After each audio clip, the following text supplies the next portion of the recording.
Hello, welcome to the Photo Memory Box, a take and make program.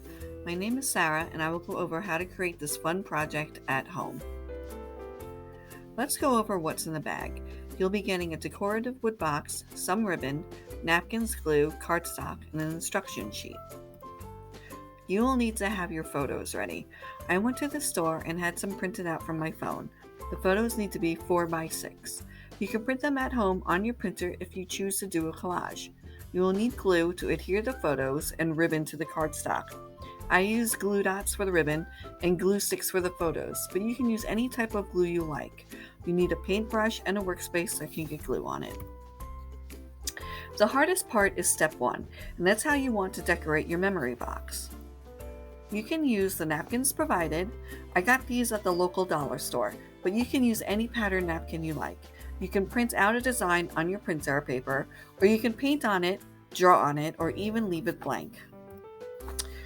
While you don't need a scissor, here are the measurements of the sides of the box. I was able to fold and loosely tear the edges of my paper before I glued them down.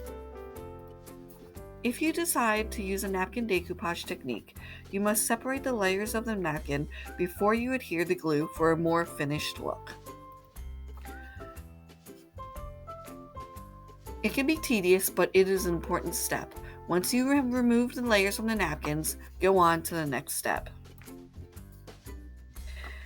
Here is a sample of the paper pattern I chose as well. It is printed on regular copy paper. Step 2. Before applying your napkin or design, mix the glue in the cup with some water. Mix well. I would say 2 parts glue to 1 part water should be fine. Use your paintbrush and apply the glue to the side you are working on, and then glue to the napkin or paper and then adhere. You can add a thin layer of glue to the top of the paper or napkin after it is applied. Remember to not use too much glue, especially if you are using the napkins. You want to let each side dry a little before moving on to the next part of the box. Once you are finished with that, you can move on to step 3. Take your photos and choose the color cardstock you would like them on. The cardstock size is 7.5 by 4.5 if you'd like to cut more for additional photos. Glue the photos to the cardstock and let dry. Step 4 is attaching the ribbon to the back of the cardstock. I used glue dots, which worked very nicely for this, but any glue would do, but remember to let dry. I would not use the glue that you used for the decoupage though, as that would be too runny. You don't have to leave too much space between the photos either.